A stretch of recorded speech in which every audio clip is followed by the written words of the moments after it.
Of Saturday, November 18th, 1961, a 23-year-old man named Michael Rockefeller reached down and grabbed the pull cord that was connected to the outboard motor that was on the boat that Michael was riding in. And Michael, he pulled and pulled on that cord, but he could not get this engine to restart. It just sputtered and wouldn't turn over. And without power, that meant that Michael and his small crew just continued to drift farther and farther out to sea. But that wasn't even the worst of this situation. The boat that Michael and his crew were on, which was a 40-foot long catamaran, it was two handcrafted canoes tied together, well, it was starting to sink. Minutes before, Michael and his crew had been happily traveling along the beautiful green jungled coast of New Guinea when they had to cross over this area where the water was particularly turbulent. There was this river in New Guinea that was feeding out to the Arafura Sea, which is where Michael and his crew were, and where this brown river met the blue water, it became very choppy with lots of rough waves. And so as Michael and his crew tried to cross that area, the waves came on board, they flooded the engine, it shut off, and then as more and more waves landed inside the boat began to sink. The reason why Michael and his crew were even out here and taking these chances to begin with is because Michael wanted to go see this tribe called the Asmats that lived in New Guinea, basically right past this area where this river was. They lived right on the coast. Michael was obsessed with the artwork that the Asmat tribe created, in particular, the very unique bis pole. These poles are created by the master carvers within the Asmat tribe. What they do is they take a single piece of wood and they etch it away until it looks like it's a bunch of men standing on each other's shoulders. Now, these bis poles are totally beautiful and intricate and wonderful to look at, but the Asmat tribe doesn't make them for art. They make them because they believe they contain the souls of the warriors from their tribe who have been killed in combat. And until the Asmats avenge these downed warriors, basically until the tribe kills their enemies, these souls remain trapped in these bis poles, which means the Asmats don't really ever get rid of these poles. They don't sell them. They don't throw them away. They are just part of their culture and society. But months ago, Michael had come and visited the Asmat tribe. He had learned about these bis poles and what they meant, and he believed he had successfully negotiated a deal where he would barter some of his own goods in order to get one of their bis poles. But even though Michael gave them all the things he had offered, they had not in return sent the bis pole. And so now Michael was coming back to hopefully be able to claim the bis pole and take it with him. But as Michael sat in his sinking catamaran, watching the muddy shores of New Guinea get farther and farther away as he drifted farther and farther out into the Arafura Sea, the last thing on his mind was the bis pole. He needed to figure out what they were going to do. Michael's crew consisted of 3 other people. There was a French anthropologist named Rene, and there were 2 teenagers who were actually Asmat guides, and their names were Simon and Leo. And so after Michael was unable to start the engine up, all 3 of them took their turn yanking on the cord, but they too could not get it to start. Finally, Simon and Leo spoke up, and they said to Michael and Renee that at this point they believed their only hope was abandoning the catamaran, jumping into the ocean, and swimming to shore, which for now was about a half-mile away, but they were drifting so quickly out to sea that if they waited any longer, they might be too far away to actually make that swim. But Renee was not a good swimmer at all, and Michael was just not ready to totally abandon ship and leave this thing out here to sink, because on board the catamaran was all this stuff he had brought along, like tobacco and fishing line and clothes and candy and all this different stuff that he knew this tribe wouldn't have, and he could use it as leverage to continue bartering to get his bis pole and to get other artwork they might be offering. And so even though Michael understood that obviously this catamaran and everything on it is going to sink into the ocean at some point, he just wasn't there mentally to jump off now and just kind of abandon all this stuff. And so a decision was made that the 2 Asmat guides, the 2 teenagers, Simon and Leo, they on their own would jump out, swim to shore, and try to get help, while Michael and Renee stayed back and waited for that help to come. And so a few moments later, the 2 teenagers jumped into the water and began their long swim to shore.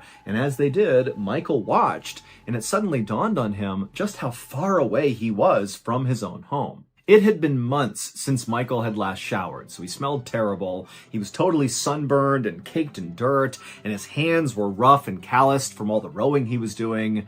But this was not really Michael's real life, because Michael was not from New Guinea or from anywhere near here. He was actually from America, where his family was one of the most well-known, influential, and richest families ever. Like in the history of humanity, the Rockefeller family are in like the top 10 of the most powerful people ever. Michael's grandfather was the oil tycoon John D. Rockefeller, who at the time was literally the richest man in the world. And Michael's father, Nelson Rockefeller, was at the time the governor of New York and the future vice president of the United States. But despite having these unbelievable resources at his disposal, Michael was not compelled to kind of be a Rockefeller. Instead, he found his calling in the wilds of New Guinea. He had first come here 7 months earlier with a team of Harvard University filmmakers who were looking to document a very remote tribe. And Michael just fell in love with the adventure of this trip, even though on this trip, while they were filming a battle between this remote tribe and another tribe, Michael got shot accidentally in the shoulder with an arrow. So despite being wounded effectively in combat, Michael just loved being in New Guinea. In fact, Michael actually never told his family about getting shot in the shoulder with this arrow because he was worried if he told his family, the all-powerful Rockefeller family, they would respond by seeking out retribution against one of these tribes that had inadvertently harmed Michael Rockefeller. And so Michael was just very respectful and protective of the people he came in contact with in New Guinea, and in many ways he viewed them as more like his people than his family. And so after the Harvard University filmmakers wrapped up their documentary and went back to America, Michael had stayed in New Guinea. And in the meantime, his father, Nelson Rockefeller, had opened up a museum back home in New York called the Museum of Primitive Art, and what it displayed was artwork from places like New Guinea. Now, this was the early 1960s, and so many Westerners viewed natives of New Guinea, like the people of the Asmat tribe, as being very primitive and backwards. And so as a result, there was a lot of people that were drawn to this new museum in New York just for the spectacle of it, to see what these primitive backwards people were creating. But Michael felt like he had a deeper understanding of the natives of New Guinea, and he felt like it was his responsibility to go out and find the incredible artwork all around New Guinea, including like the Bispoles from the Asmat tribe, and send that artwork back to his father to be put up in this museum so that it was more than just a spectacle. Michael wanted the people of the West to appreciate and respect the natives of New Guinea the same way he did, and he believed through art he could do that. And so Michael had teamed up with René, the French anthropologist, to go all around New Guinea to find this artwork to send back to his dad. A few hours after Simon and Leo had leapt off the sinking catamaran and began their swim to shore, Michael and René had no idea if they'd even made it to shore. They hadn't seen anybody show up to rescue them, and so as far as they knew, they had no idea how close they were to being rescued or not. And as they looked down, they saw their catamaran was sinking lower and lower in the water. And so at some point, Michael and René just grabbed buckets and began bailing the water out of the catamaran, which was totally useless. The water was coming in way too quickly, but they had nothing else to do, and so they're bailing the water out, and then a rogue wave comes through and flips the entire catamaran over, sending Michael and René into the sea. And so luckily, Michael and René were able to swim to the surface. They swam over to the now upturned catamaran, but there was an air pocket kind of trapped underneath it, and so it was staying afloat. And so Michael and René grabbed onto the catamaran, and Michael actually grabbed a gas canister that had come off the boat, and he attached it to his belt like a flotation device. And so he and René just kind of held on to this upturned catamaran. Michael was also supported by this gas canister, and they just continued to wait, hoping that Simon and Leo had made it to shore and that help would be arriving soon. But in the back of Michael's mind, he knew that if help didn't come soon, Michael might have to do something drastic, like attempt the swim himself, which now was way farther than half a mile away. By the next morning, when the sun came up, Michael and René were still in the water, holding onto that catamaran, waiting for help to arrive, but no help had come. Now, Michael was a very good swimmer, but by this point, he knew they were at least 5 or maybe even 10 miles from shore. So this would be a gargantuan swim in pretty rough waters. But, Michael, he's a Rockefeller. He had a lot of confidence, and he began telling Renee that, hey, I'm going to do this swim. I know I can do it. I can swim the whole distance. Even if it's 10 miles, I can do it. You're going to have to just hang tight. It's going to take a while, but I'll get us help. Renee begged Michael not to go, but Michael said, I have to do something, otherwise we're gonna die out here. And so all Renee could do was watch as Michael stripped off some of his clothes and attached another gas canister to his belt to give him a little bit more flotation. And then Michael shook Renee's hand. And then right around 8 a.m. on Sunday, November 19th, 1961, Michael began the swim. About 12 hours later, so that night, while Renee is still just holding onto this catamaran, hoping help is going to come soon, suddenly, kind of without warning, the sky suddenly erupted with this incredibly bright flame.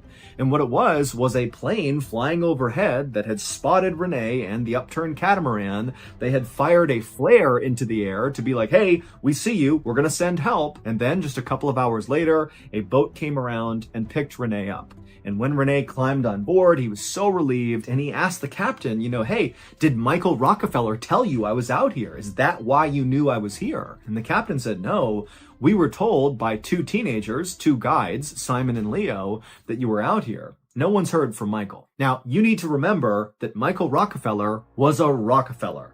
And so as soon as Renee heard, oh my goodness, we don't know where Michael is, and he told the captain that Michael had begun this unbelievably long swim to shore to get help, it was like suddenly a bomb had gone off in the Rockefeller family, and they committed all of their money and their resources and their influence to launch the biggest manhunt basically ever to find Michael. They dispatched ships and helicopters and planes. They got in touch with the US Navy and got them to be fully involved. I mean, they looked everywhere for weeks, but they could not find Michael. This search for Michael would continue for years. Now, it wouldn't be as intense as the first few weeks, but there was always somebody or some entity looking for Michael around the area where he had begun that swim. But by 1964, so 3 years after Michael had begun the swim to shore, the Rockefeller family finally accepted that Michael had to be dead, that he had to have drowned on that 5 or 10 mile swim to shore.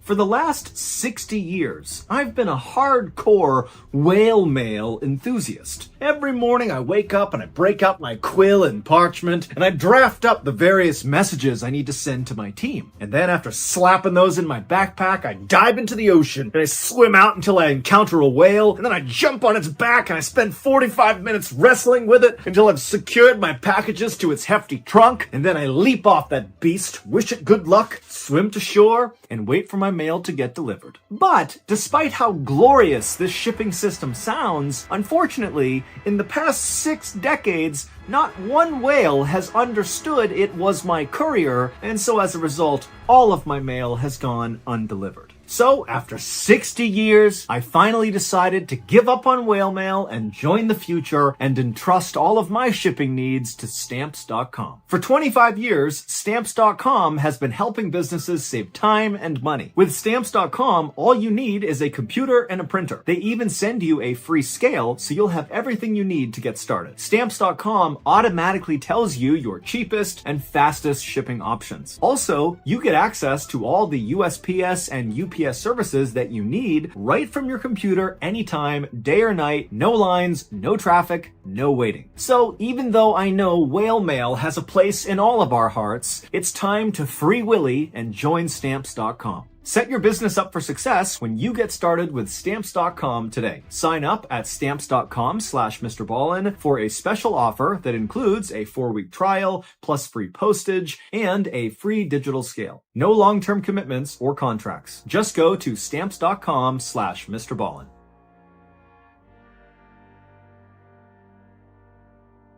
And when the family finally kind of accepted that that is what happened, that became the story in America about what happened to Michael Rockefeller. In fact, his sister even wrote a best-selling book about grieving his loss. But in New Guinea, a very different story began to spread about what happened to Michael. Rumors about his fate were whispered along trade routes and between visiting missionaries and gossiped about in tabloid and adventure magazines. In 1969, so 5 years after Michael was declared dead by his family, an adventure magazine reporter named Milt Macklin heard from this mysterious Australian person who was a source for this magazine that they had actually run into Michael Rockefeller recently in the jungle of New Guinea, not far from where he supposedly disappeared. And Milt would actually follow up on this tip, despite how not credible it was, and he would go to New Guinea with a film crew, and he would go to this area, and he would look everywhere for Michael, he would talk to locals. I mean, he really scoured the area, but there was no sign of Michael. And so Milt, feeling very let down by this, he came back home and he actually wrote a best-selling book about his quest to find Michael Rockefeller. But crucially, even though he had shot all this footage, both at a distance and up close, of all these tribes in the area where Michael supposedly was, he and his team never really reviewed the footage. They basically shot all this footage while they were there looking for Michael, couldn't find him, and said, meh, and put the footage aside.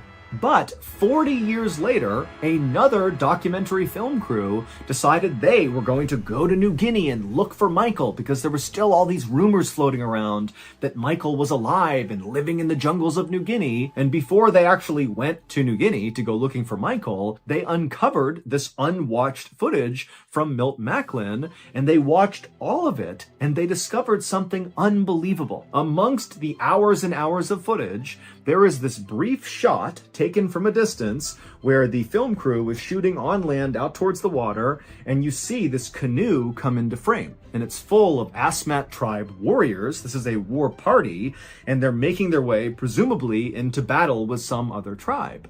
But amongst these big, strong men is one man who totally stands out because he doesn't look like the other Asmat warriors. He is a naked, bearded white man who, again, even though the quality of the film was poor, he totally looked like Michael Rockefeller. And so as soon as word got out about this footage, very quickly rumors began to spread all around the world about how this heir to a billionaire's fortune had decided to turn away from his family and just live amongst the Asmat tribe as one of theirs. Now, again, we have no idea if that really was Michael Rockefeller. It could easily have been, a missionary or some other white person that happened to be in New Guinea, but the story was incredible, and so it spread everywhere. In 2012, so 4 years after this unwatched Milt Macklin footage came to light, and over 50 years since Michael Rockefeller actually went missing, a National Geographic journalist named Carl Hoffman,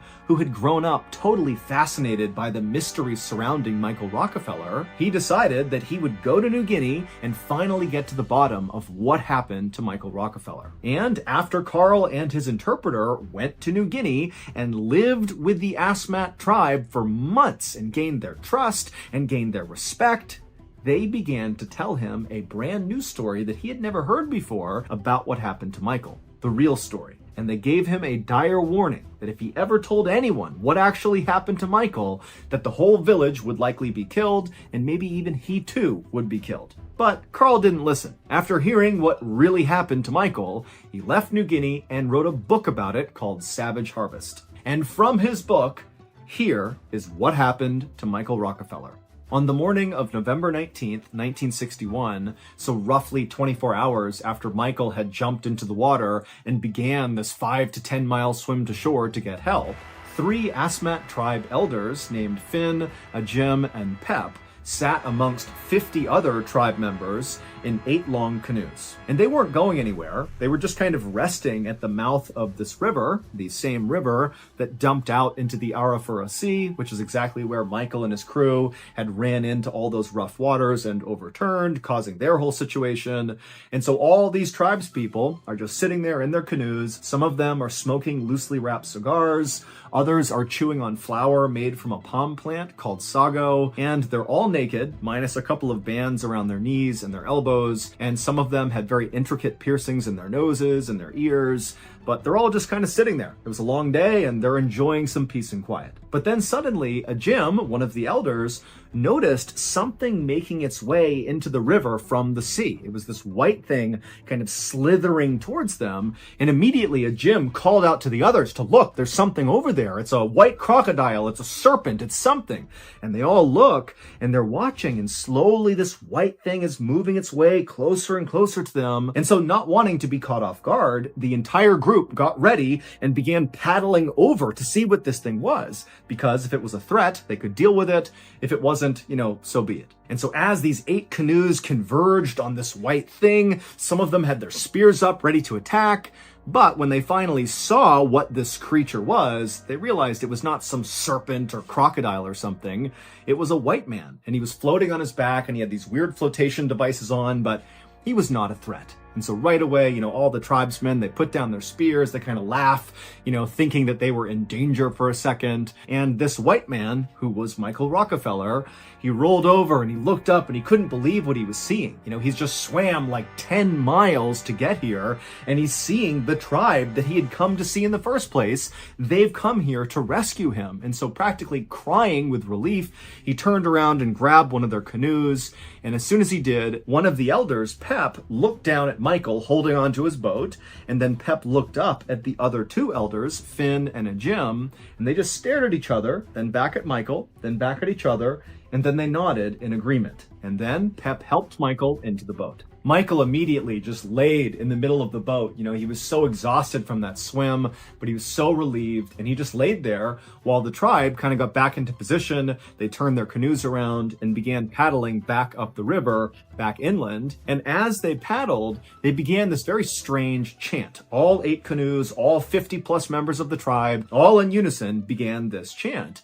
And Michael, he had studied the Asmat tribe and felt like he knew a lot about their culture, but he had never heard this particular chant before. And so he was enchanted by it, and he tried to ask them, what does this mean? But they just completely ignored Michael and just continued to paddle and chant. And so Michael just laid there listening, getting carried along to safety, when all of a sudden the chanting stopped and the canoes turned and kind of made their way into this little inlet that led to a clearing right on the shore. And so Michael noticed they were slowing down, and so he kind of barely got up and looked over the edge of the canoe to see if they were at their village. But when he looked up, he saw there was no village in sight. It was just this clearing out on the shore. And right away, Michael's like, well, I hope we're going to the village soon, because I have to find someone who can get in touch with the authorities, who can then go and rescue Renee and hopefully find Simon and Leo as well. And so Michael began trying to ask the men in his canoe if they would help him, but there was, of course, a massive language barrier,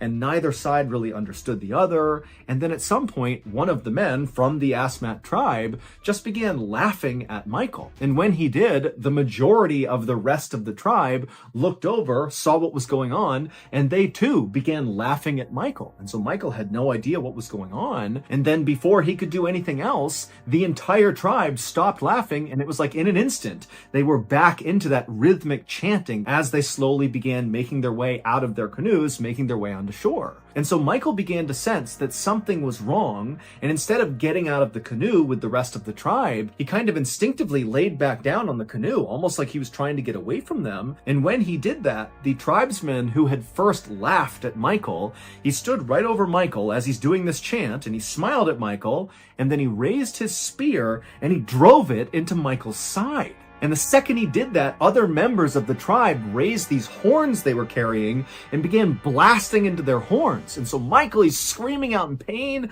but he's got no strength to defend himself. And so he kind of like rolled over onto the other side on this canoe, kind of trying to protect himself. And when he did that, the guy just lifted his spear again with a big smile on his face and drove it into Michael's other side. After the man pulled the spear out, Michael, who's in horrible pain, managed, perhaps with his adrenaline, to pull himself up and over the side of the canoe. So he kind of fell out onto the mud, and he tried to stand up to get away from them, but there was nowhere he could go. And so as he's kind of fumbling in the mud, 2 of the tribesmen walked up behind him, grabbed him under the arms, and they began carrying him across the clearing towards the jungle. And as they walked, that rhythmic chanting continued, and periodically Michael would hear someone blast on their horn. And so Michael was dragged across the shoreline into the jungle and then finally to another clearing in the jungle, not anywhere near their village. And Michael was positioned in the middle of this clearing and put on his knees. And so Michael, he's kind of guarding his sides with his arms. He's incredibly weak. He's on his knees. The tribe kind of formed a circle around him, and they're continuing this chant. And then at some point, one of the tribesmen walked up to Michael, grabbed his head and pushed it forward, exposing the back of his neck. And then another tribe member walked in. And again, the whole time, this chanting is going on. Horns are being blown. And this other tribesman comes up and he raises an axe and he brings it down on the back of Michael's neck. It would turn out the Asmat tribe knew who Michael was. They remembered him from his visit several months earlier when he had attempted to barter for their bis poles. And they had been totally offended that this rich white man had shown up and thought he could just buy one of their sacred artifacts like it was some trinket to be put on display in a museum. And so they had held on to a deep hatred for him. That was why they didn't send their bis pole to him. They weren't going to give it to him. But when Michael had kind of magically floated into their river, and suddenly the Asmat tribe has him sitting in their canoe, the three village elders, Finn, Ajim, and Pep, they all just kind of looked at each other and nodded in agreement that they were going to ritualistically kill Michael to avenge the deaths of many of their fallen warriors that those bis poles apparently contained the souls of, because many of their warriors had been killed by white men in the past, and so Michael was going to be their way to avenge their souls. And so that chant that Michael heard them all saying, that was the chant they did when they performed this execution ritual.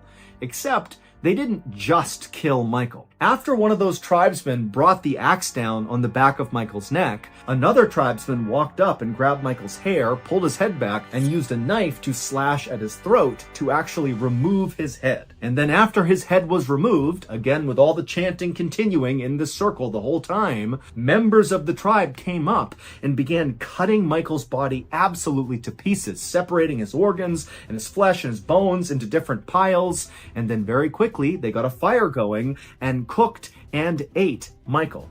And of all the parts of his body that were eaten, his brain was apparently the most important, and so only Finn, Ajim, and Pep, the three elders, were allowed to eat the brain. And then finally, after they had finished eating and took all the remaining meat that had not been consumed, and they put it into their pouches to eat later, Finn, one of the elders, took Michael's skull, and he would bring it back to the village, and he would cover it in banana leaves, and he would paint it, and treat it like a trophy. A few days later, when that huge search party came through the area looking for Michael, the Asmat tribe knew they could never whisper a word about what happened to Michael, because if it got out, it's very likely that Westerners would want to retaliate against them.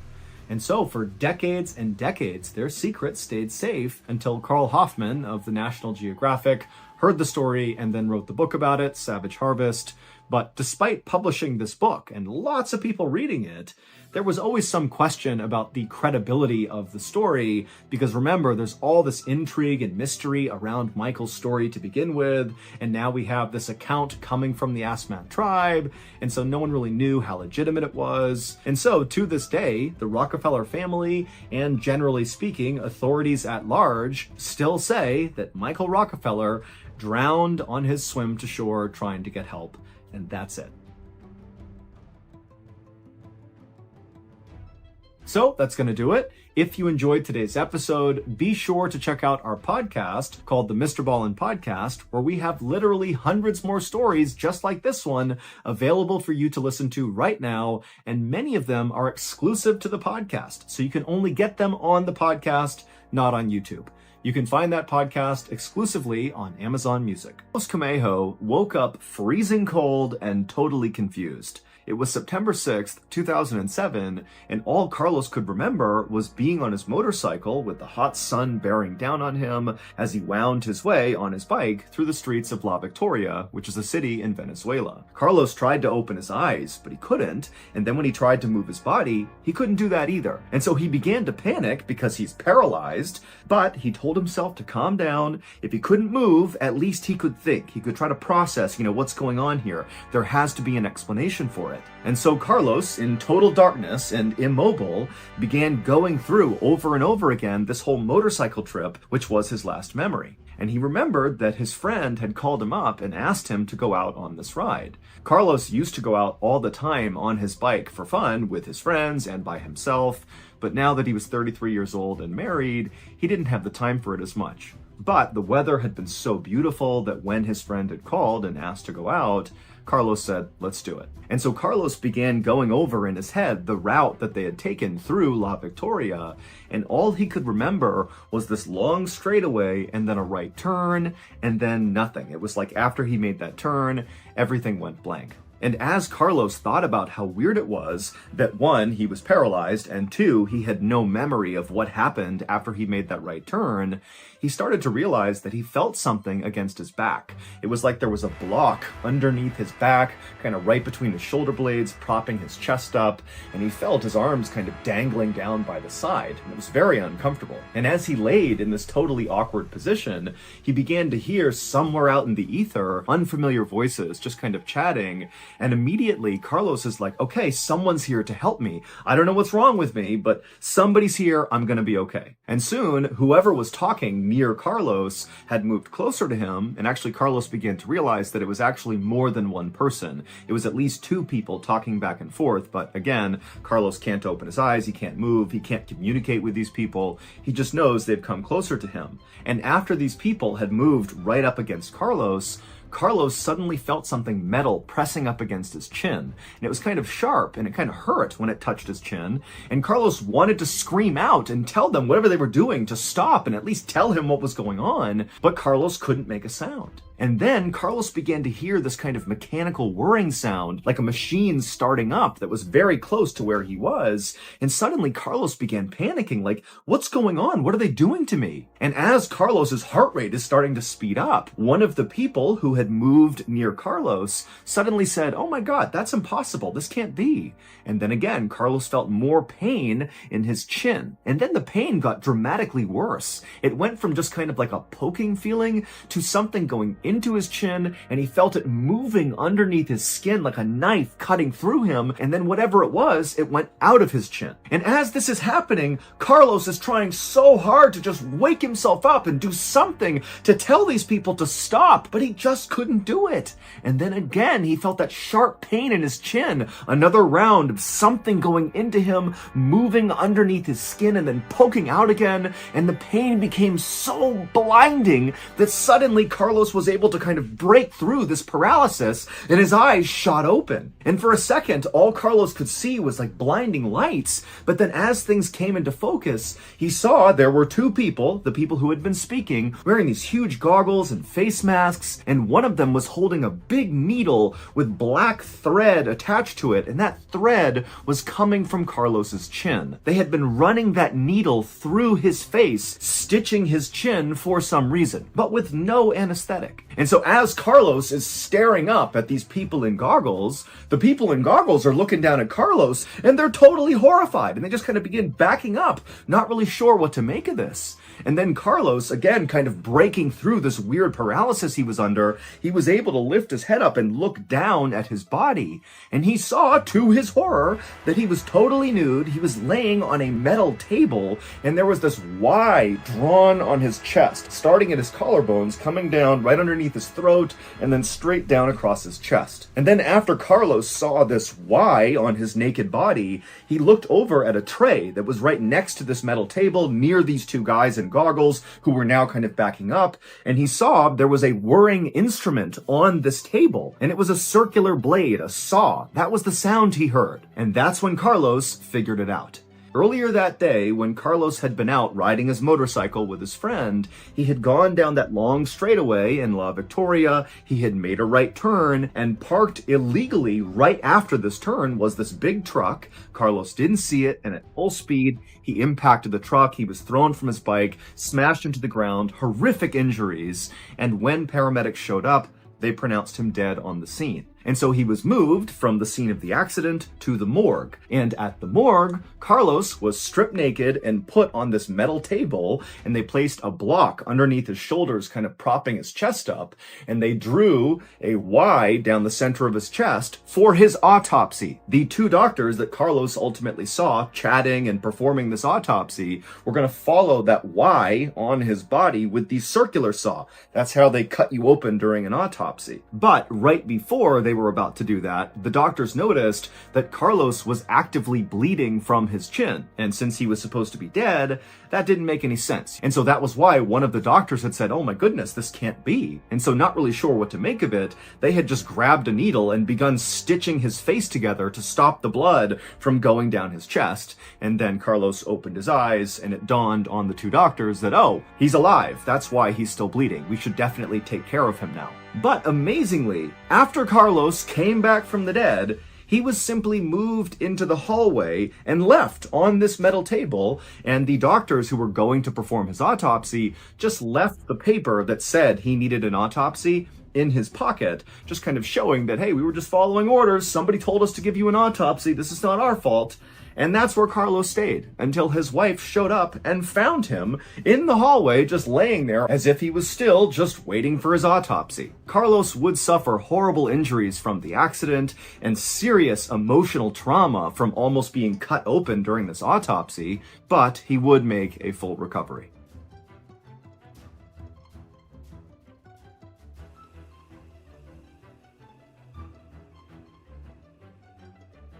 On the afternoon of May 11th, 2015, 55-year-old Natalia was gathering sap inside of a Russian forest with her 82-year-old friend, Valia. The two of them had been coming to this grove of birch trees for many years. They enjoyed the peace and solitude of nature, and it was also a good place for Natalia to bring her little dog so he could run around while they collected the sap. It was a perfect spring day. The weather was very mild, the sun was out, and the two friends had a great time just kind of moving around to the different birch trees, using their little drills and hammers to get their taps into the tree, and then they'd put their glass bottles underneath each tap to collect their harvest. And then at some point, Natalia felt like she had all the sap she would need, and she began gathering up her things to get ready to leave.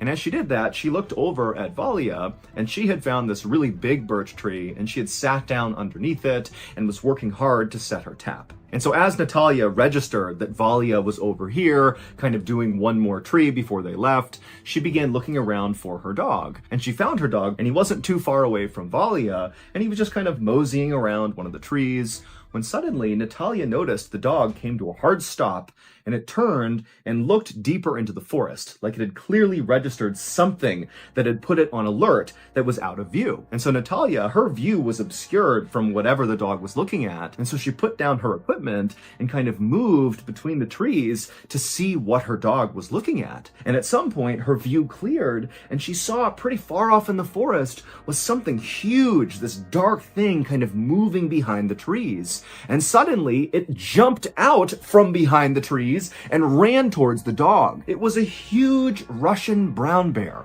And so totally horrified, Natalia's watching this bear charge her dog. She looks over, she sees Valia, who's pretty hard of hearing, is sitting with her back to this bear and the dog, still just working on this tree. And Natalia's just frozen for a moment, having no idea what to do. And then instinct suddenly took over, and Natalia just turned and began running away, leaving Valia and leaving the dog. But after only running several paces, she stopped and turned around and saw the bear is still trying to attack the dog, but the dog is standing its ground and barking at the bear, which is kind of causing it to back up and be a little unsure of itself, even though this dog is so much smaller. And still Valia is not reacting at all. She has not heard the bear, the dog, nothing. And Natalia, she's looking back knowing that she needs to do something. She can't just let her friend and her dog get killed. And so Natalia began walking slowly back in the direction of this bear, and she began screaming at Valia to get up and run with her. But the second Natalia began screaming,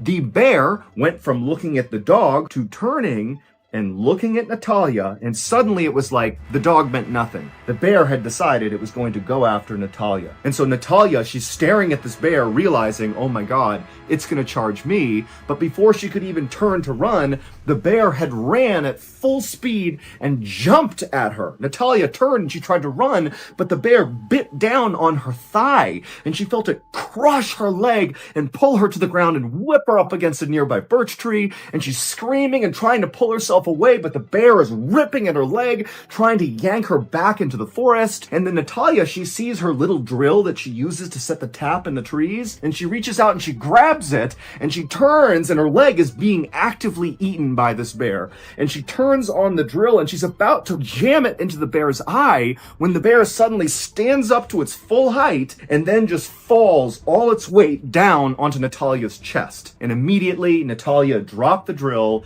and the bear clenched down on her throat. Now, at this point, Valia, who again is hard of hearing, she didn't know what was going on, she turned around and saw this bear mauling her friend. And so what does she do? She runs over to this bear, right behind it, and begins pummeling this bear and screaming at it to get off her friend. And the bear, who barely registers Valia hitting it, it just lets go of Natalia for a second, it turns around, and you gotta remember, this bear has been eating Natalia. Its face is covered in her blood, and it turns and looks at Valia, and Valia, she's terrified, she begins stumbling backwards, and the bear is clearly about to jump on Valia when Natalia, who's barely alive, she sees this happening, and she just begins screaming at this bear while she's laying there bleeding out, trying to attract the bear to come back and keep eating her to spare Valia. And it works. The bear, hearing Natalia screaming behind it,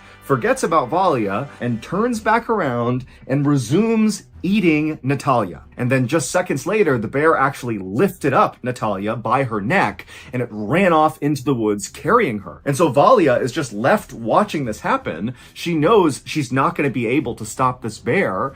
And so she just begins running back towards the car, which was not that far from where they were. And when she got out there, she grabbed her phone and she called the authorities. About an hour and a half later, hunters sent by the police, along with animal control, arrived at this parking lot and they found Valia, who was totally in shock, and she would tell the hunters and animal control where this birch tree grove was, where all this happened, and a moment later, the authorities headed into the woods. And after arriving at the birch tree grove, they actually saw the bear. It was by itself, and it turned and looked at them, and it began charging them, and they all raised their rifles, and they fired at the bear. And they shot it enough times that the bear collapsed right in front of them, and then they shot it one more time to make sure the bear was dead. But there was no sign of Natalia anywhere. But then suddenly, the authorities turned and saw something move off in the distance, and out from behind a tree came Natalia's little dog. It had somehow not sustained any injuries from this bear, even though the bear had originally gone after the dog. And the dog, it came up to the authorities and then quickly doubled back behind a tree. And so, kind of operating on instinct, the group followed the dog around the tree, and they saw the dog was closely guarding this kind of mound that was covered in sticks and leaves and dirt. And so one of the hunters walked over and looked down, and they realized there was a person underneath this mound. It was Natalia. They pulled off all of the dirt and the twigs, and they found her absolutely destroyed, mauled body. But Natalia was actually still alive. Brown bears are notorious for eating their prey while they are still alive. And in many cases, they will gravely wound their prey, but not let it die, because then the meat is fresher when they come back and eat it later. And so bears will wound their prey and then basically bury them, cover them up with sticks and dirt, kind of like putting it in the fridge, and then come back and eat them later on. And so Natalia was earmarked to be eaten later because she was still alive and buried. Natalia was rushed out of the forest to a nearby hospital, and she would stay there for several weeks because she had serious injuries from this bear. All over her body were these huge bite marks, and a lot of the flesh from her leg had been pulled off. But amazingly, she would recover, although the trauma of nearly being eaten by a bear has never left her. Thank you to BetterHelp for sponsoring today's video. I grew up in a family where talking about our feelings was totally normal. And so as a result, I remember thinking that I would never be depressed because I'd be able to get ahead of whatever I was dealing with before it became a much bigger issue. But fast forward to 2017, when I had just left the military and I was trying to find my way in the civilian world, and suddenly I just felt mad all the time, even though I didn't know why. But instead of talking about my feelings to someone, like I had been raised to do, I just bottled that anger up, and eventually it turned into a full-blown depression. It turns out the reason I was able to talk about my feelings when I was a kid was because I wasn't really struggling, but as an adult, when I had real mental health issues, suddenly talking about what was going on with me felt impossible. Luckily, when I was struggling, my family noticed and they convinced me to go see a therapist, and truly it changed my life. So if you're struggling right now and you're just bottling up the way you're feeling, stop doing that and consider going to therapy. And a very easy entry point into therapy is BetterHelp. BetterHelp is a highly reviewed online therapy platform, which means you can get the help you need right from the comfort of your own home. Get matched with a BetterHelp therapist after filling out a brief survey, then you can talk to your therapist however you feel comfortable, whether it's via text, chat, voice, or video. You can also switch therapists at any time at no additional cost. Go to our sponsor, betterhelp.com/MrBallen for 10% off your first month of therapy with BetterHelp and get matched with a therapist who will listen and help.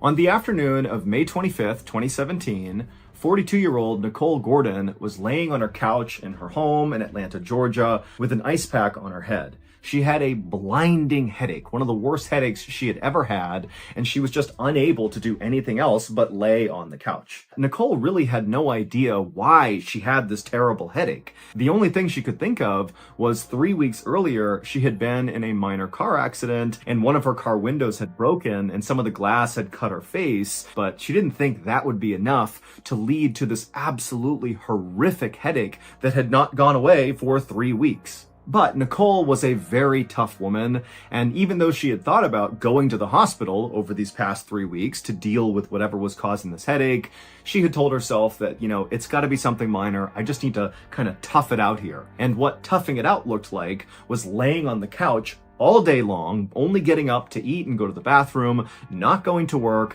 and just sitting in the darkness with this ice pack, just hoping for this headache to go away.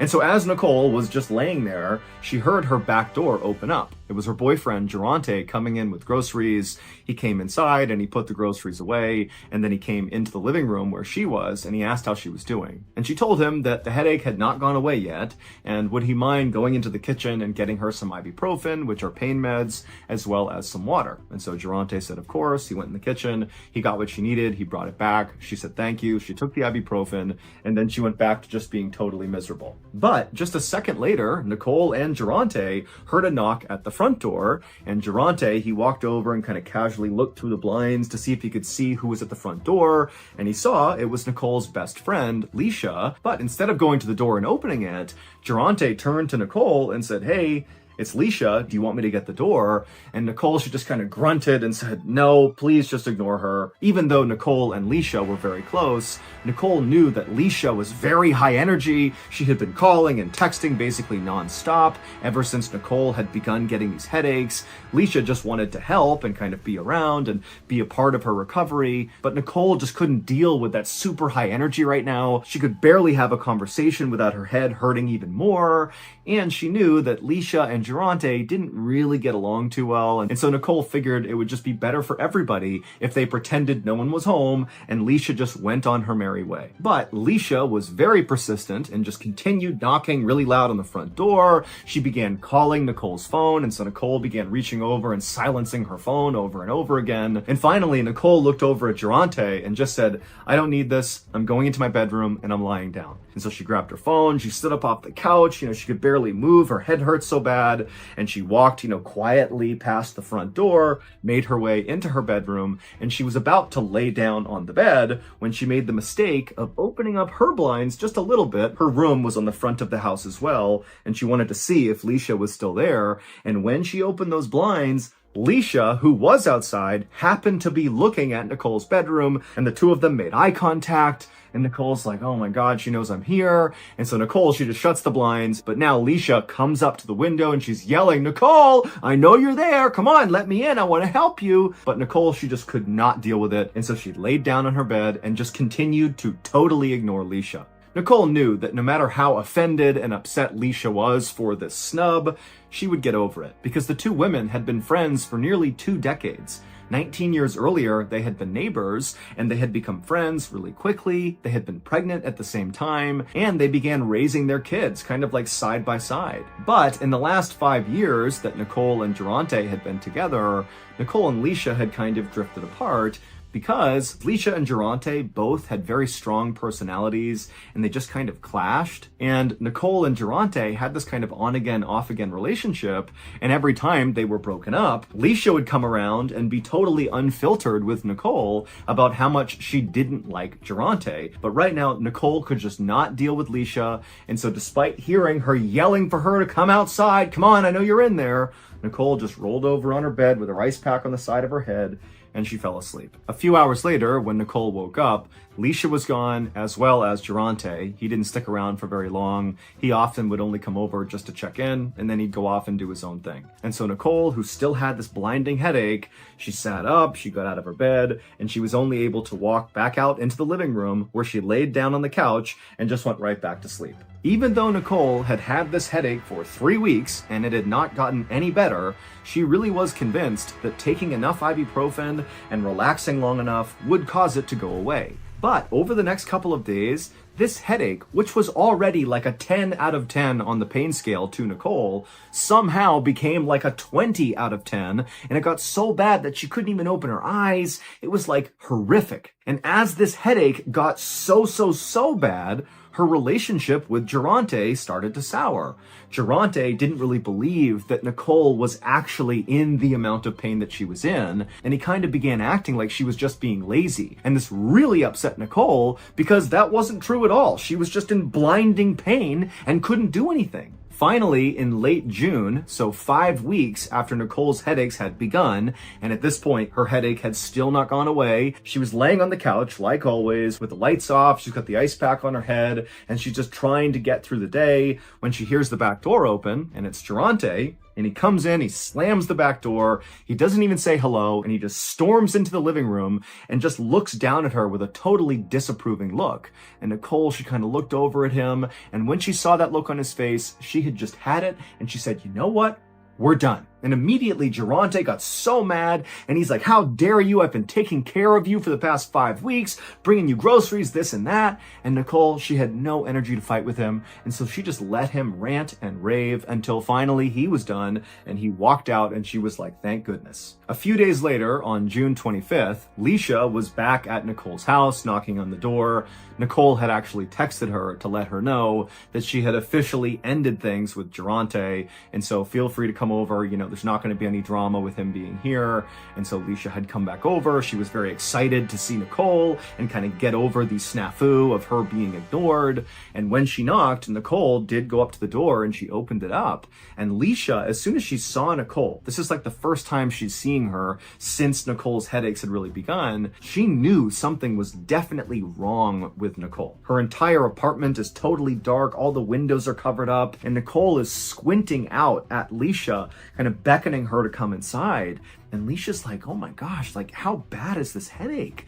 And Nicole could barely make a sentence, and she just said, oh, it's so bad, it's so bad. And so Leisha came inside, and Nicole led her through the dark apartment to the kitchen and back. And Nicole, she sat down, and Leisha sat down opposite her. And Leisha began asking Nicole questions about her headache, about Durante, just kind of about her life. And quickly, Leisha realized that Nicole really wasn't making any sense. Her answers, even to the simplest questions like, what did you eat today, were in fragments and didn't really make any sense. And finally, Leisha said to Nicole, hey, this can't be a normal headache. This is something serious. You need to go to the hospital. And at this point, even though Nicole had been trying so hard to just kind of white knuckle her way through whatever was going on in hopes it would go away, she was starting to realize that there was something wrong here and she needed help from a doctor. And so Nicole agreed to go. And so Leisha would help Nicole up and kind of assist her out of the apartment and into Leisha's car, and Leisha would take her to the hospital. And when they got there, Leisha brought Nicole into the emergency room, and she explained to the nurses and doctors that Nicole had this terrible migraine. It started after she was in this minor car accident 5 weeks earlier. And so the doctors and nurses brought Nicole back to one of the rooms, and they began kind of treating her the way they would any other patient who had a serious headache. They asked her if she was hydrated. They asked what medication she was taking. They asked her what she was eating, how much sleep she was getting. They were just kind of going down the list of different things that could cause this headache, but nothing stood out as a red flag. Even the fact that she had been in this minor car accident and had some cuts on her face from the glass, that really wasn't enough for them to think, oh yeah, that would cause 5 weeks of a persistent migraine-like headache. They even looked at the cuts on her face to see if maybe they were infected or something, but they weren't. Basically, they had no idea what was causing this. But the doctors and nurses were very concerned because persistent, extreme pain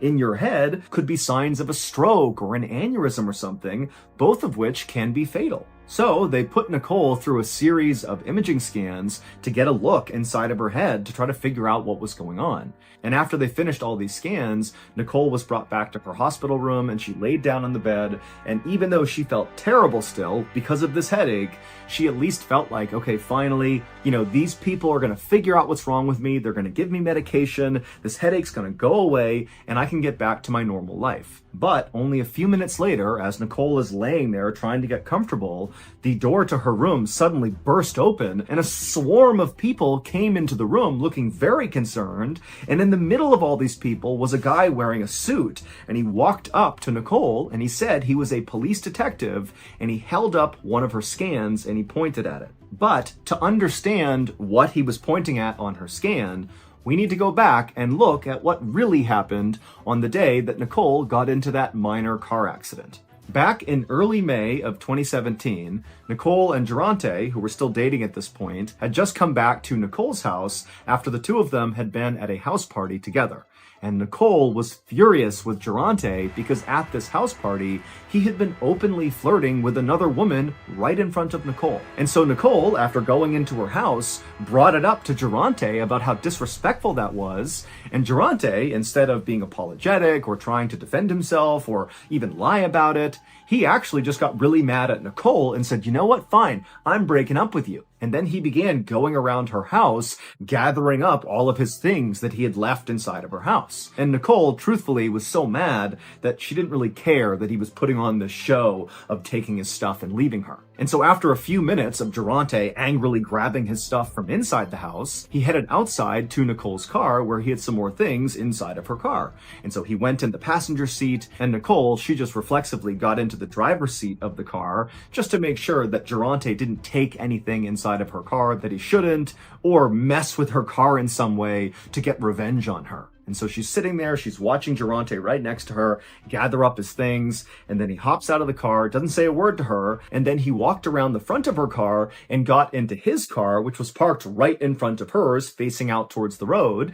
He climbed into the driver's seat, shut the door, and then he didn't move. And so Nicole, she's still sitting in her car, looking at Durante, hoping that he's just going to leave now, but he wasn't. And so suddenly feeling so frustrated and mad at him for everything, she turned on her car and drove forward, not fast or anything, and bumped intentionally into the back of Durante's car, and then she backed up to where she had been. And after she did that, she stared angrily at Durante, basically being like, what?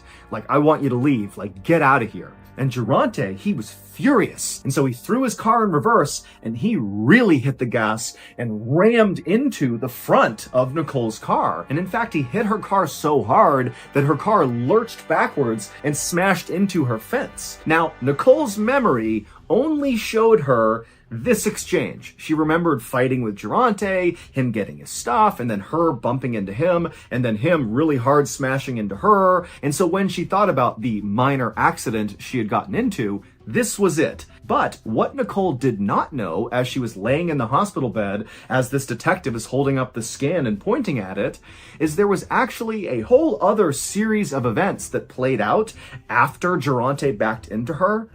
After Durante backed into Nicole and she smashed into her fence, Durante got out of his car, walked up to Nicole's car, drew a gun, and shot Nicole in the head. That's what happened. This was not a glass cut. This mark on her forehead was where the bullet went into her skull. But obviously, this did not kill Nicole. It knocked her unconscious, and Durante picked her up, put her in his car, and drove her to his mother's house, where he told his mother that, oh, Nicole was drunk and she got into a small accident and, she just needs to rest. And so Durante's mom, believing her son, put some Neosporin on Nicole's entry wound from the gunshot, put a Band-Aid over it, and kind of looked after her for the night. And then when Nicole came to, she had no idea what happened. Her memory only existed up until Durante rammed into her. She didn't remember him getting out and shooting her and all of that. And so when Durante realized that Nicole didn't know he shot her, he just went along with it and said, oh yeah, you got drunk and, we were fighting a little bit and you got into a small accident and I think the glass fell down and cut your head. That's all that happened. And Nicole believed it. It wasn't until Leisha made Nicole go to the hospital 5 weeks later and they scanned her head that they discovered a bullet lodged in her brain. And so the detective came in the room holding up the scan and he pointed to the bright spot on the scan and that was the bullet. And the doctors and nurses, they told Nicole that we've never seen anything like this, like you should be dead.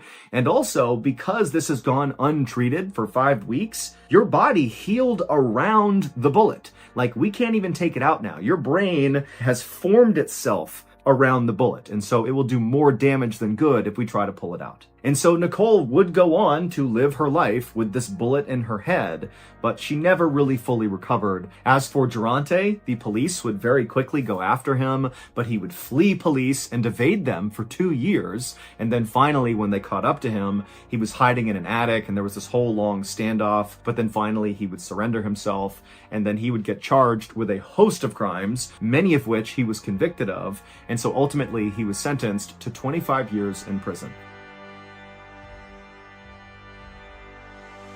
So that's going to do it. If you got something out of today's stories, be sure to check out our podcast called the MrBallen Podcast, where we have literally hundreds more stories just like these that are available right now. Again, it's called the MrBallen Podcast, and it's available exclusively on Amazon Music. Of February 12th, 2017, a young woman named Sidi Aisha saw something coming over to her that surprised her so much that she gasped and she put her drink down on the bar. The bar she was at was called the Hard Rock Cafe in Kuala Lumpur, which is the capital city of Malaysia.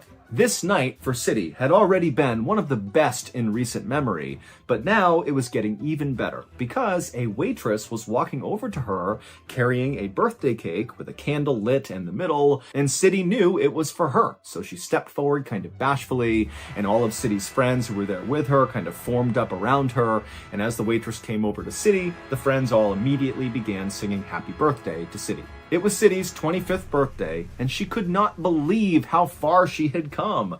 Here she was in this beautiful American-styled restaurant, surrounded by her friends, who were these big TV show producers, and tonight they were throwing a party for her, something that did not happen often in Sidi's life to this point. After Sidi's friends finished singing happy birthday, Sidi leaned forward and she blew out her candle, but she didn't even make a wish before she blew it out, because to her, she felt like she had everything she had ever wanted. And so instead, as she blew that candle out, she just made a point to feel incredibly grateful for the life that she now had. Because not long ago, Sidi's life looked very different. Sidi had grown up in a tiny town inside of a jungle in Indonesia. She was the youngest of 3 children, and her parents were very poor farmers that barely made enough money to provide shelter and food for their kids. In fact, Sidi's parents were so poor that they couldn't afford to send her to high school. They needed her to stay home and go to work to help support the family. Sidi would end up getting married, and she would have a son with her husband, but her husband would divorce her and not provide any support for their kid. And so suddenly Sidi was the single mother trying to look out for her son while also trying to provide for her parents and her other siblings. And eventually it became so difficult to find enough work to provide for all these people that Sidi was forced to go abroad and look for work elsewhere outside of Indonesia, which meant she had to leave behind not only her parents and siblings, but also her son. Her son had to stay with her parents. Sidi would ultimately find work as a masseuse in a hotel in Malaysia called the Flamingo. Now, Sidi really did not like this work at all, but it paid well enough and she needed the money badly enough that she decided to just keep on doing it. Sometimes City, like a lot of the other girls that she worked with at the hotel, would daydream about being discovered as a model or a singer or an actress and getting taken away from this life to a life of luxury and wealth and leisure. But City never really expected that to happen. Next to City at the bar was her producer, whose name was James. And James had his arm around her, and he suddenly flashed her his cell phone, and he kind of pointed to the screen. And City looked at it, and she saw there was a text message from someone, but it was in a language that she didn't recognize. And she asked James, what is that? And James grinned at her and said, "This is my boss telling me that you are already a superstar in Korea." And when City heard this, she was totally embarrassed, but also really excited. City had met James about a month ago in January of 2017, when City and some of her friends from the hotel had decided to go out for the night. Now, City very rarely went out. She basically worked and slept and then sent home her money to her family. But for whatever reason, she had been convinced by her friends to go out and have a good time. And so she was all dolled up, and she and her friends were standing in line to get into a bar when a very handsome man wearing a suit, James, walked up to City and said, "Have you done any acting?" And City, wearing her best clothes with her friends, she suddenly felt bold, and she told this guy, who she didn't know, that, "No, I haven't, but I'd like to try." And so James asked her if she'd come with him, and she said okay. And they went to this cafe, and they sat down, got coffees, and James explained to City who he was. And he told her he was a Japanese television producer who specialized in hidden camera prank videos. And he needed actresses to put on pretty clothes and pull pranks on unsuspecting people on camera. City had initially been very skeptical of James and this proposition, but at the same time, back then, prank videos were all the rage on YouTube, they were on mainstream TV, they were everywhere, and City knew that, but she had never thought about being in one. She just sometimes liked to watch them. But James would tell her, "This is really easy work, and you'll get paid well for it." And so City had ultimately said, "Okay, yeah, I'll do it with you." And after she said yes, her life had been a whirlwind. No longer was she a masseuse at a hotel,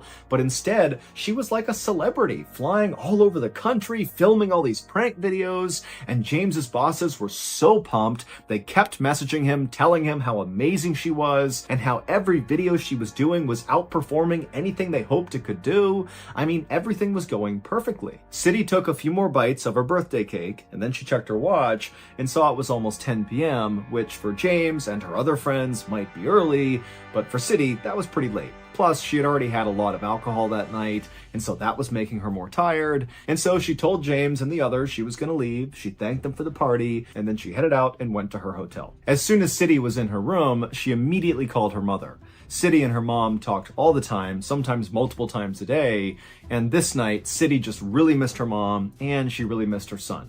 And as soon as she called her mom picked up and they chatted for a bit. And City told her all about how she'd had this amazing birthday party and how excited she was about the next day because they were shooting a really big prank. It was going to be their biggest one yet, and it would have the biggest payout of any of the videos she had done so far. This one, tomorrow, was going to pay her $100 US. And City told her mom, "Don't worry, I'm sending all of it back home to you all." City's mother was so thankful and so excited for her daughter, and she said, "That's wonderful, get a good night's sleep, and I'll be thinking of you tomorrow." And after that, City talked to her son for a couple of seconds, and then they hung up, and City crawled into bed, she turned off the light, and she tried to sleep, but she couldn't. She was too excited about tomorrow's shoot. She and James had been talking about this particular prank for the last week, and they'd been rehearsing it over and over again, and now here she was on the precipice of actually doing it in real life. The pranks that City did were all pretty similar and pretty simple. She and James would go to some train station or some hotel or some other public area, and they would identify an unsuspecting older man, and then City, all dressed up, would go up to this guy while she was being filmed at a distance, and she would either kiss the man on the cheek or spray him with perfume or rub chili oil on his hand, and then she would giggle and run away, and then the camera crew would zoom in on the man's face as he's kind of bewildered and trying to figure out why that had just happened. But tomorrow's prank, even though it was pretty similar to the ones she had done, it would be the first time she'd be working with another actor. In fact, two other actors. One of the actors was a woman who would be doing the pranking with City, and then their target, the unsuspecting man, was also an actor. James and the Japanese television production company had insisted that for this prank to work, this guy really did need to be in on it. City had already met and rehearsed a couple of times with the other woman who she'd be doing this prank with, but she had not met the third actor, the unsuspecting man, yet. She'd be meeting him the next day, actually during the prank. City would eventually fall asleep that night, and then her alarm would go off fairly early the next morning, and when it did, City immediately got out of bed and she got dressed in a dark form-fitting outfit, she put on some red lipstick, and then she hustled out of her room, downstairs, and out of the hotel to meet James, the woman actress she'd be working with that day, and the other producers who were involved in the production. Then, as a big group, they hopped in a cab and went to the international airport where this big prank was going to take place. And when they got there, they made their way to a restaurant in the departures area to wait for the third actor, the unsuspecting man, to show up so they could begin the shoot. And while they waited, City and the other actress she'd be working with struck up a conversation. The other actress's name was Duan Thi Huang, and she was a 28-year-old woman from Vietnam. And just like City, she had come from a poor family and she had gone abroad to find work to help support her family, and it was during this time that she was abroad that she was recruited to star in these prank videos. But unlike City, who daydreamed about maybe being a singer or a model or an actress or something someday, for Doan, acting was the only thing she ever thought of. Her whole life, the only thing she ever wanted was to be an actress. In fact, Doan had left school to pursue a career in show business. She had been on a show called Vietnam Idol, but unfortunately did not make it past the first round. And she had actually done a few other prank videos with a different production company, but neither of those two ventures had ever really panned out. It wasn't until she was recruited by James and his team to be a part of these videos that Doan finally felt like she was on the right track. And as they talked, City couldn't help but feel like Doan was just a little bit weird. She did like Doan, she had no issues with her, but Doan had chose to wear, for this big shoot today, a very childish outfit. Instead of wearing something similar to what City had on, which City imagined she would be, Doan was wearing this weird childish looking t-shirt that just said LOL on it, and she was carrying around with her everywhere this huge oversized teddy bear. But City just chalked it up to, maybe James and the other producers told Doan to dress this way, and that's why. The group took their time at breakfast inside of this restaurant, just waiting for this third actor to show up. And finally, at 9 a.m., so after an hour of just sitting there, one of the producers actually said, "Hey, there he is right there." And so City and Doan and James, they looked out into the very crowded area, and sure enough, where the producer was pointing was this guy who looked exactly like all of their other victims. He was this middle-aged, stocky guy carrying a briefcase who totally blended in with the hundreds of other people out there. And the producers told City and Doan that it looked like this actor had already begun the scene. He was already heading over to the self-check-in kiosk, which was like the start of this prank. And so they told City and Doan, like, go, start the prank. And so City grabbed the perfume that she was given to spray in this guy's face, and the producers rushed to rub this oil on Doan's hands, along with give her a wet cloth, because that was what she was going to need for her side of this prank. And then City and Doan stood up and began making their way out into the very crowded terminal. And as she walked, City couldn't help but feel very nervous, because she knew this was her big chance to show James and the other producers that she could work well with other actors, and that she could do a fairly complex prank. City and Doan made their way right behind the third actor, and as he continued to punch the screen of the self-serve kiosk, the two women split up, just like they had rehearsed. City walked around the man and got on the backside of this kiosk, basically looking at the man who was looking down at the computer screen, and Doan stayed where she was.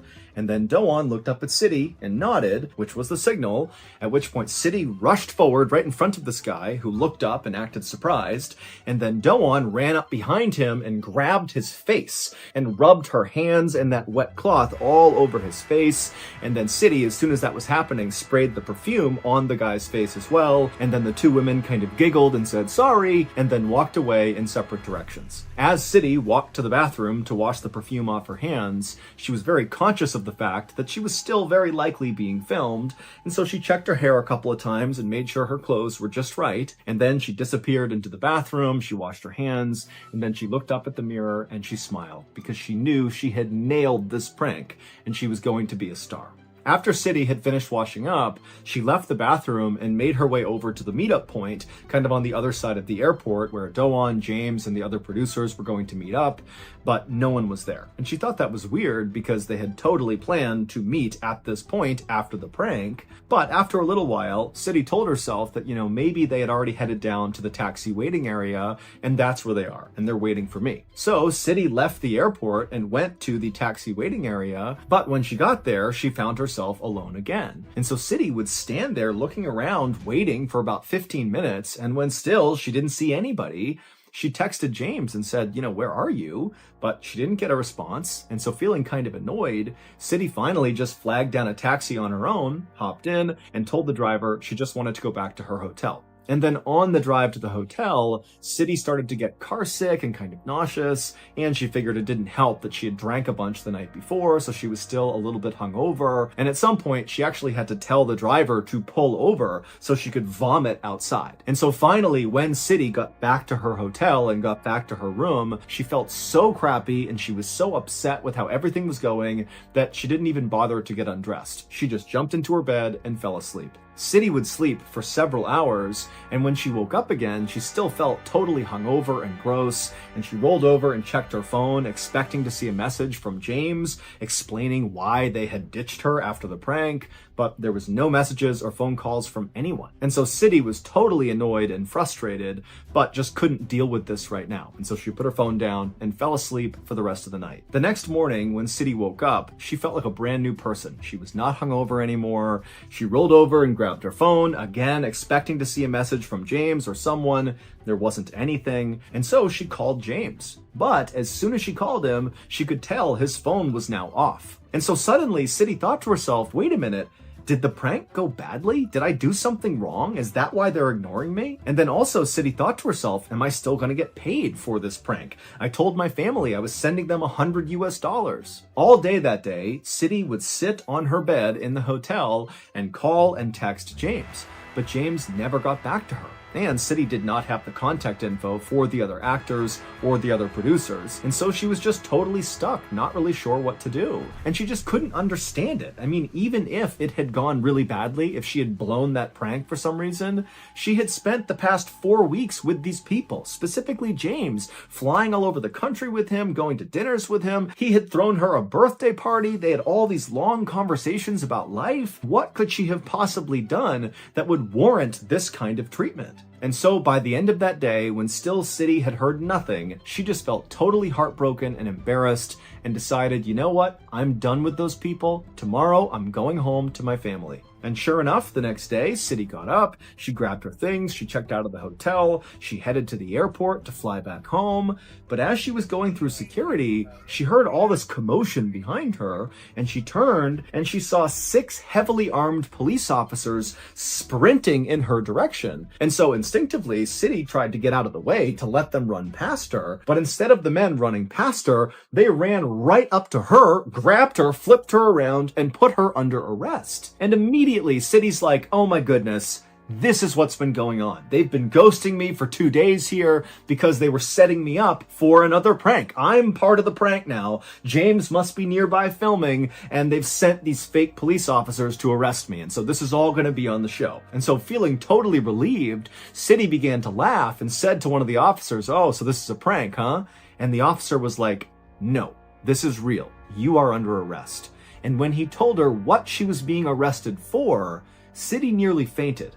Here's what really happened during City's last big prank. After City and Do-won had run up on the third actor and Do-won rubbed that towel on his face and then City sprayed him with perfume, the two women had then disappeared into the crowd, and then the third actor just stood there staring blankly. And then he had kind of stumbled away from the kiosk over to a receptionist where he told her that he was feeling really dizzy. The receptionist could tell this guy definitely needed help. He was unsteady on his feet, his face was all wet, and he was speaking kind of frantically. And so she grabbed a few employees of the airport and they clustered around him and began walking him to the medical clinic that was in the airport. And as they escorted him to this clinic, the man began saying he was in so much pain and he kept walking slower and slower. And then finally, when they actually got him inside this clinic, just a couple of minutes later, he was on the ground having a seizure. Immediately, the medical staff rushed to the man's aid and they injected him with a medicine to stop the seizure. And then with the help of airport staff, they lifted him up, put him on a stretcher, and then rushed him to an ambulance that was supposed to take him to the hospital. But he would die on the way there. City and Do-won had no idea this had happened to the third actor after the prank. The two women had gone into separate bathrooms and then basically just missed each other. They came out staggered to the meeting point and they didn't see anyone. They both went down to the taxi waiting area thinking that's where everyone had gone. And again, City and Do-won just didn't see each other and they both got in their own taxis and went back to their own hotels. As for James and the other producers, the reason they were absent after this prank had ended is because they planned to be absent after this prank. As soon as they saw City and Do-won pulling off this prank successfully, they all got up from that restaurant and promptly rushed to board planes that would take them out of the country. Because James and these other producers were not really producers. They didn't have a prank show. It was all a charade.